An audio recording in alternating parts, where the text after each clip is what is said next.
एक दिन तूफान कम हो जाएगा, खुद बखुद पाषाण नम हो जाएगा, स्वर्ग चूमेगा धरा के बढ़ चरण, आदमी जब आदमी बन जाएगा। अगर सचमुच आदमी आदमी बन जाए तो घर, परिवार, समाज, देश, विश्व की अनेक समस्याओं का समाधान अपने आप हो जाए। आज संसार को सबसे ज्यादा जरूरी है अच्छा आदमी। आज पूरे विश्व में आदमी को आदमी से भय व्याप्त हो गया। दाढ़ी वालों को चोटी वालों से भय है, चोटी वालों को दाढ़ी वालों से भय है, इराक को ईरान से भय है, अमेरिका को रूस से भय है। जहां देखो वहां आदमी को आज आदमी से भय। हाथी से भय नहीं है, शेर से भय नहीं है, सर्प से भय नहीं है, केवल आदमी को आज आदमी से भय। आदमी की शक्ति से अब डर रहा है आदमी, आदमी को लूट कर घर भर रहा है आदमी, आदमी ही मारता है मर रहा है आदमी, समझ कुछ आता नहीं क्या कर रहा है आदमी।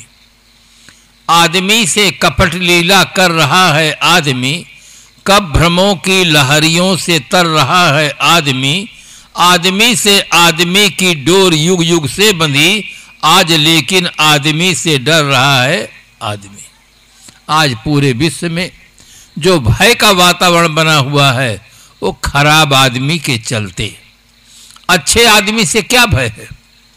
इस समय यहाँ कार्यक्रम चल रहा है, कोई संत आ जाएं, कोई अच्छे भक्त आ जाएं, कोई अच्छे नेता आ जाएं, कोई सती साध्वी देवी आ जाए, कितनी प्रसन्नता होगी, कितनी खुशी होगी कि बहुत अच्छे समय से आप दर्शन दिए पधारे, आपका स्वागत है।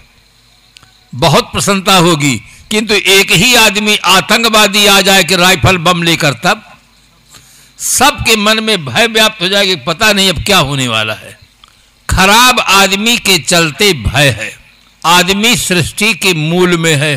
आदमी सही होगा तो सारी व्यवस्था सही होगी, अब आदमी गलत होगा तो सारी व्यवस्था गलत होगी। मूल में आदमी। सरकार सड़क बना देती है, आदमी सही नहीं है तो सड़क को शौचालय बना देता है, सुबह निकलना कठिन हो जाता है। आदमी सही हो तब सब व्यवस्था सही हो।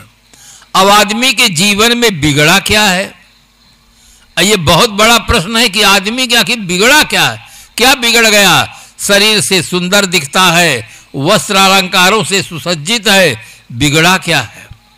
जब बिगड़ने की बात आती है तो मुझे एक उदाहरण याद आता है। एक संत थे, युवावस्था थी, स्वास्थ्य अच्छा था, उनके पीछे कुछ सज्जन लोग चल रहे थे।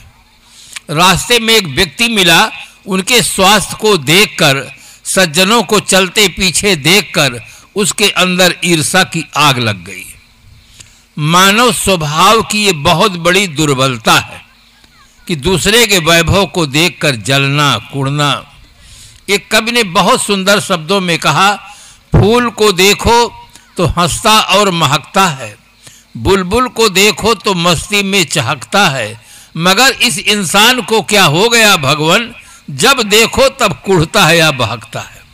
दूसरे के पुत्र, धन, परिवार, वैभव को देखकर भीतर भीतर जलता रहता, कुढ़ता रहता है कि ये आदमी कैसे हैं, कभी लड़ते नहीं, झगड़ते नहीं, जिंदा है कि मुर्दा है।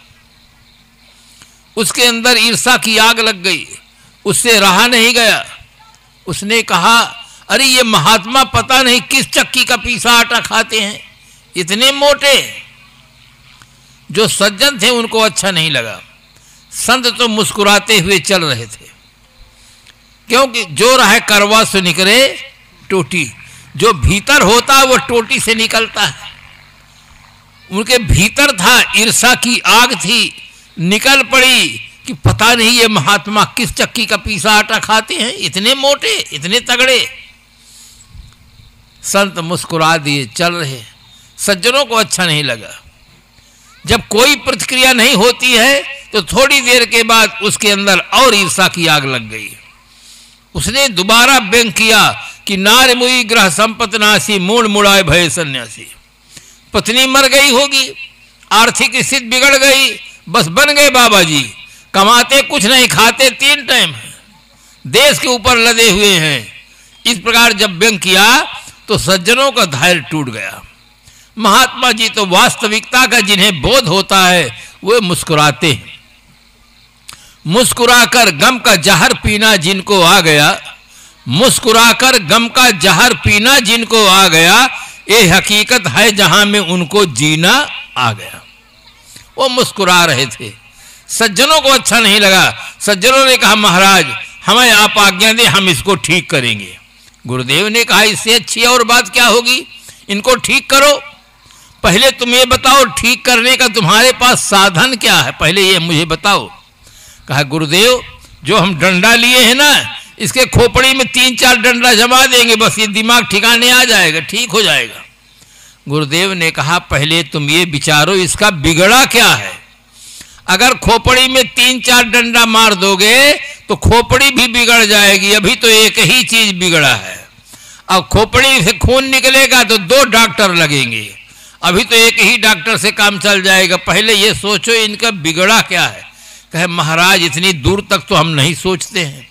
महात्मा ने कहा केवल इनकी बुद्धि बिगड़ गई है, इसलिए आलोचना करते हैं। अगर इनकी बुद्धि तुम ठीक कर दो तो यही व्यक्ति हमारी प्रशंसा करेंगे। जिनकी बुद्धि ठीक है वो महात्माओं की प्रशंसा करते हैं, और जिनकी बुद्धि ठीक नहीं है वो आलोचना करते हैं। केवल इनकी बुद्धि बिगड़ गई है। आज आदमी की केवल बुद्धि बिगड़ गई है। बुद्धि बिगड़ गई है तभी तो आदमी बीड़ी और बोतल पीता है, सिगरेट और तमाम तरह का भ्रष्टाचार, अपहरण, बलात्कार सब कर रहा है। केवल आदमी की बुद्धि बिगड़ गई है। और जब तक बुद्धि की रिपेयरिंग नहीं होगी तब तक आदमी का जीवन सही नहीं हो सकता। आपकी गाड़ी बिगड़ जाती है, तुरंत गैरेज में आप ले जाते हैं। गाड़ी बिगड़ जाती है, पता चल जाता है। मोबाइल बिगड़ जाता है, पता चल जाता है। स्वास्थ्य बिगड़ जाता है, पता चल जाता है। मकान बिगड़ जाता है, पता चल जाता है। किंतु बुद्धि बिगड़ जाए तो पता ही नहीं चलता है। कोई बता दे, किसी को तम्बाकू रगड़ते देख लीजिए, सिगरेट पीते देख लीजिए, बोतल पीते देख लीजिए, अंडा मुर्गी खाते देख लीजिए, और बता दीजिए कि श्रीमान जी आपकी बुद्धि बिगड़ गई है, आप अपनी बुद्धि की रिपेयरिंग के लिए सीधे कोटा जाइए, राजस्थान। बहुत अच्छे रिपेयरिंग करने वाले डॉक्टर हैं। इतना सुनते हुए आदमी परशुराम का बड़ा भाई हो जाएगा, एकदम नाराज हो जाएगा। मेरी बुद्धि बिगड़ी है, मैं इतना बड़ा सेठ, इतना बड़ा प्रोफेसर, इतना बड़ा बैरिस्टर, इतना बड़ा कलेक्टर, इतना बड़ा मिनिस्टर, मेरी बुद्धि बिगड़ी है। उसको बड़ा ताजुब होता है कि किसी और की बुद्धि बिगड़ी होगी, मेरी बुद्धि नहीं बिगड़ी होगी। मैं तो बहुत बड़ा आदमी हूं। क्यों? उसके दिमाग में अहम है कि दुनिया में अकल 2 हैं, नहीं तीसरे की गम, आधे में सब बसें, 1.5 में हम। आदमी के अंदर इतना अहंकार भरा हुआ है कि पूरी दुनिया में 2 अकल है, 1.5 अकल हमारे पास है, आधी अकल में कुल दुनिया है। पीते सिगरेट हैं, पीते शराब हैं, करते भ्रष्टाचार हैं, फिर भी मानते कि सबसे बड़े माइंडेड हम ही हैं। आदमी की बुद्धि की जब तक रिपेयरिंग नहीं होगी उसका जीवन ठीक नहीं हो सकता है। आज आदमी भौतिकता के लिए, भौतिक समृद्धि के लिए बहुत बड़ा प्रयास किया है। 8 घंटा, 10 घंटा, 12 घंटा, 16 घंटा समय दिया है, इसलिए भौतिक समृद्धि आज उसके पास है, परंतु लगा हुआ है। मैं कल कहा था कि परंतु बहुत खतरनाक शब्द है। आज आदमी के पास TV set, sofa set, dinner set, golden set, diamond set, सब सेट है, केवल माइंड अपसेट है। उसके पास सब सेट है, केवल उसका माइंड अपसेट है, इसलिए गलत खाता है, गलत पीता है, गलत सोचता है, गलत करता है। और जब तक माइंड सेट नहीं होगा, अगर आज का आदमी चंद्रलोक में जाकर बसे, मंगल ग्रह में जाकर बसे और माइंड अपसेट रहेगा तो वहां भी घूस लेगा, बेईमानी करेगा, बलात्कार करेगा, भ्रष्टाचार करेगा, वहां भी सेंटर जेल की जरूरत पड़ेगी, पुलिस प्रशासन की जरूरत पड़ेगी। सबसे ज्यादा जरूरी है कि आदमी का माइंड सेट हो, और इस माइंड सेट में सबसे सरल, सबसे सही साधन है सत्संग। एक चम्मच दही दूध को बदल देता है। एक शब्द आदमी के जीवन की दिशा को बदल देता है। शब्द अगर लग जाए ठीक से तो एक शब्द आदमी के जीवन की दिशा को बदल देता है। शब्द में बहुत बड़ी शक्ति है। आज विज्ञान ने हमें बहुत बड़ी शक्ति दी है, एटम बम दिया है, छोड़ दो सब स्वाहा हो जाएगा। किंतु दुनिया का कोई वैज्ञानिक ऐसा बम नहीं बनाया है, छोड़ दो आदमी जिंदा रहे और उसकी गलत विचारधारा समाप्त हो जाए, ऐसा कोई वैज्ञानिक बम नहीं बनाया।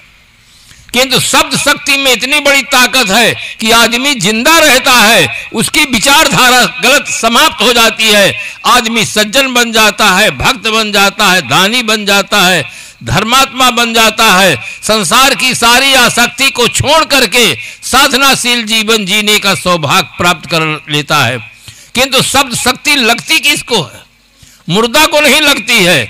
मुर्दा की चाहे आप जितनी प्रशंसा करो न कभी खिलखिला के हंस नहीं सकता है, और चाहे जितनी आलोचना करो कभी नाराज भी नहीं हो सकता। शब्द शक्ति लगती है जिंदा आदमी को। इसीलिए कहा गया जिंदगी जिंदा दिली का नाम है। मुर्दा दिल क्या खाक दिया करते हैं, सुनते बहुत हैं किंतु कभी उस पर चिंतन नहीं करते हैं, इसलिए शब्द का असर कम हो जाता है। एक शब्द ऐसा होता है, महर्षि दयानंद जी ने प्रयोग किया। एक उच्च कोट के संगीतज्ञ थे, उच्च कोट के संगीतज्ञ थे, उनके संगीत को सुन करके सभा में जितने लोग थे सभी प्रशंसा करने लगे। महर्षि दयानंद जी भी प्रशंसा करने लगे। उनके सभा में जितने लोग थे सब वाह वाह कहने लगे, कितने उच्च कोट के संगीतज्ञ। महर्षि दयानंद जी ने एक शब्द का प्रयोग किया कि अमीचंद जी आप हो तो हीरे परंतु कीचड़ में फंस गए हो। एक शब्द का प्रयोग कर दिया। अमीचंद उनका नाम था, सिंधी थे, तहसीलदार थे, रिटायर्ड हो गए थे, किंतु सिगरेट पीते थे, शराब पीते थे, मांस भी खाते थे।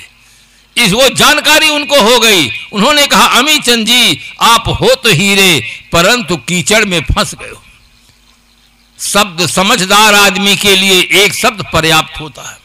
उनके भीतर विचारों में इतना मंथन हुआ कि तत्काल प्रतिज्ञा लिए कि मेरे जीवन में जो कला है संगीत की, इसका मूल्यांकन हीरे से किया गया है, और हीरा जब कीचड़ में फंस जाता है उसका मूल्य गिर जाता है। मेरे जीवन में जो कीचड़ है वो है सिगरेट, शराब और मांस। तत्काल प्रतिज्ञा के लिए कर लिए कि आज से मैं आजीवन सदा के लिए छोड़ता हूं। मेरे जीवन में जो कीचड़ है सदा के लिए छोड़ता हूं, और छोड़ दिए, और अंतिम में वो सन्यास ले लिए। संत के एक शब्द ने उनके जीवन की दिशा को बदल दिया। वास्तव में हर आदमी हीरा के समान मूल्यवान है। हीरा का मूल्यांकन करने वाला आदमी है। आदमी ना हो तो कोई हीरा अपनी कीमत नहीं बता सकता है। हर आदमी हीरा के समान मूल्यवान है, परंतु लगा कीचड़ में फंस गया है। ये वासनाओं की कीचड़ में फंसा हुआ है। अगर वासनाओं का कीचड़ छोड़ दे, समाप्त कर दे, तो आदमी से ज्यादा मूल्यवान कोई व्यक्ति नहीं है। एक शायर ने लिखा, हबिस की हबिस इंसान को हैवान बना देती है, हबिस की चोट इंसान को इंसान बना देती है। अगर हबिस से बचे जीवन भर तो इंसान को भगवान बना देती है। इंसान ही भगवान बनता है। बुद्ध जी जन्म से भगवान नहीं थे, महावीर स्वामी जन्म से भगवान नहीं थे, जन्म से सब आदमी थे, किंतु अपने पवित्र कर्मों के आधार पर इनको भगवान की उपाधि मिलती है। जैसे जन्म से कोई मास्टर, डॉक्टर, वकील नहीं होता है, पढ़ने के बाद ये सब उपाधियां मिलती हैं, इसी प्रकार से महान जीवन जीने के बाद ये सारी उपाधियां मिलती हैं। तो मैं कह रहा था शुरू में कि आदमी जब आदमी बन जाएगा, अगर आदमी अच्छा आदमी बन जाए तो हमारे समाज की अनेक समस्याओं का समाधान अपने आप हो जाए, और ये क्षमता आदमी में है। संत सम्राट सूर कबीर साहब ने कहा, सदकलो दुर्मत दूर करो अच्छा जन्म ना, अपने जीवन को अच्छा बनाओ। आज आदमी चीजों को अच्छा बनाता है, जीवन को अच्छा नहीं बनाता है, इसलिए आदमी बाहर से संपन्न हो गया है, भीतर से विपन्न है। आपके जीवन में भौतिक समृद्धि की भी जरूरत है, साथ साथ मानसिक समृद्धि की भी जरूरत है। दोनों समृद्धि आ जाए तो जीवन में पूर्णता आ जाए। इसके लिए 3 साधन हैं, भक्ति, वैराग और स्वरूप स्थित। ये 3 साधन है। और सरल भाषा में कहें तो भक्ति, ज्ञान और कर्म, अगर ये तीनों हमारे जीवन में आ जाएं तो हमारा जीवन सत्यम शिवम सुंदरम हो सकता है। आज इसकी बहुत आवश्यकता है। हर आदमी के मन में सद्गुरु संतों की भक्ति होनी चाहिए और आत्मज्ञान होना चाहिए और पवित्र आचरण होना चाहिए। अगर ये तीनों आ जाएं तो हमारा जीवन सार्थक हो सकता है। इसी जीवन में हमें शांति मिल सकती है। और तीनों के केंद्र में श्री कंचन साहिब जी रहे, जिनकी प्रेरणा से साध्वी शालिनी देवी और तमाम भक्त सज्जनों को सुंदर प्रेरणा मिली और एक आदर्श जीवन जिए। और मैं उनको और उनके परिवार के पिताजी मिले, माताजी मिले, बहुत बहुत इस प्रकार से मैं उनको धन्यवाद देता हूं कि आपने एक ऐसे रत्न को जन्म दिया जिसके नाते तमाम संसार के लोगों को प्रेरणा मिली दिव्य जीवन जीने के लिए और अनेक कल्पनाओं से छूटने के लिए। और हमारे जो सभा संचालक हैं गणपत जी बड़ौदा से पधारे हुए, वो साहब जी के यहाँ मैं देखा, श्री साहब जी के यहाँ कोहबाव में बहुत सुंदर ढंग से संचालन करते हैं। जहाँ जहाँ आपका संचालन होता है, संचालन का ढंग बहुत बढ़िया है। हर एक आदमी के अंदर एक अपना गुण होता है।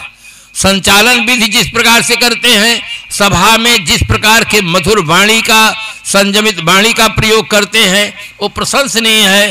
तो इस प्रकार से हर आदमी को चाहिए कि हम अपने जीवन में मधुर व्यवहार रखें, कोमल व्यवहार करें, दूसरे के बभो को देखकर ईर्षा की आग में न जलें। ईर्षालु आदमी बिना आग के अपने आप जलता रहता है। हमारा जीवन पवित्र रहे, निर्मल रहे। दूर दूर से पधारे हुए जो हमारे भक्त सज्जन हैं, देवियां हैं, इन सबको मैं साधु समाज की ओर से बहुत बहुत धन्यवाद देता हूं। ऐसे समय में अपना अमूल्य समय दे करके यहाँ पर पधारे, भजन इस प्रकार से सुनाए और सुंदर यहाँ पर आकर के शोभा वृद्धि किए। दूर दूर से पधारे हुए हमारे श्रद्धेय संत गुरुजन श्री गुरुपत साहिब जी कलोल से पधारे और अभी साहिब जी यहाँ पर आए। तो इस प्रकार से अनेक आश्रम से संत गुरुजन आए, उन सबको सादर साहेब बंदगी साहेब।